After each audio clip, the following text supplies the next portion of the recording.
You know, we spend a lot of time just dodging rain or checking apps to Checking apps to avoid it, yeah. exactly, or complaining when it ruins a weekend.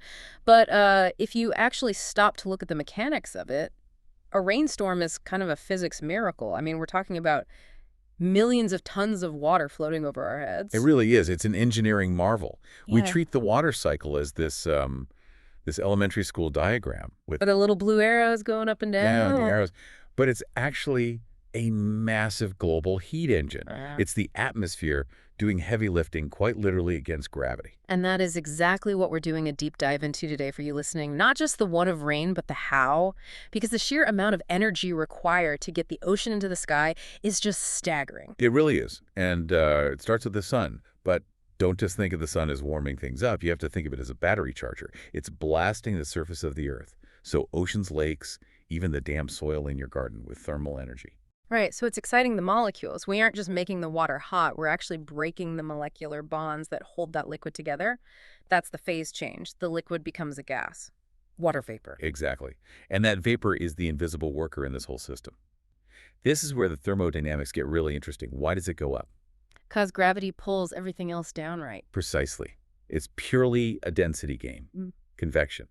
That warm, moist air is significantly less dense than the cooler air around it. So it generates lift. Yeah. Yeah. It's not magic, it's buoyancy. Hmm. The atmosphere is essentially acting like a massive thermal elevator, carrying that invisible vapor higher and higher into the sky. But every elevator has a top floor. As you get higher up in the atmosphere, the pressure drops and the temperature completely plummets. And that is the trigger. That invisible gas can no longer hold onto its heat energy. It dumps that energy into the atmosphere and snaps back into a liquid state. Condensation. Condensation, yes. I think this is the part that always trips people up.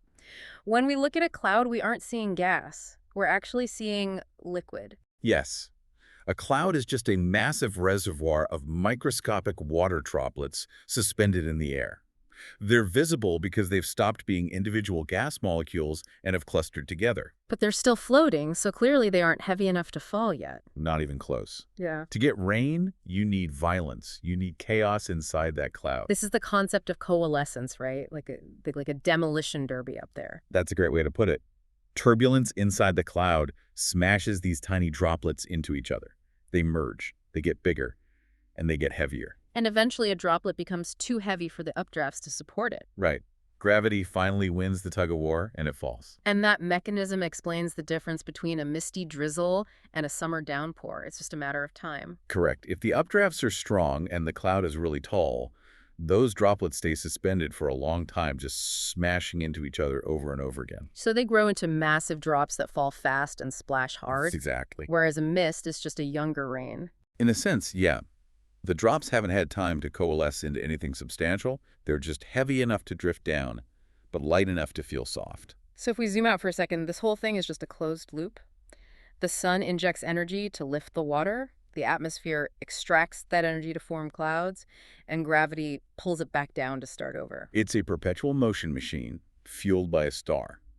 And because it is a closed loop, the implications are fascinating. We aren't manufacturing new water. Which brings us to a pretty wild realization about what's actually hitting your windshield. It really does. Since the water cycle has been running for billions of years, the water is just constantly recycled. The rain falling on you today has likely passed through a glacier, a tropical storm, a medieval river, and, yeah, probably a dinosaur. Wow. It connects us physically to the entire history of the planet. It's the ultimate hand-me-down. That definitely changes the vibe of a rainy Tuesday. Next time you're caught in a downpour, just think about the ancient thermal engine that put those drops there. Thanks for breaking down the engine of the sky with us. Always a pleasure.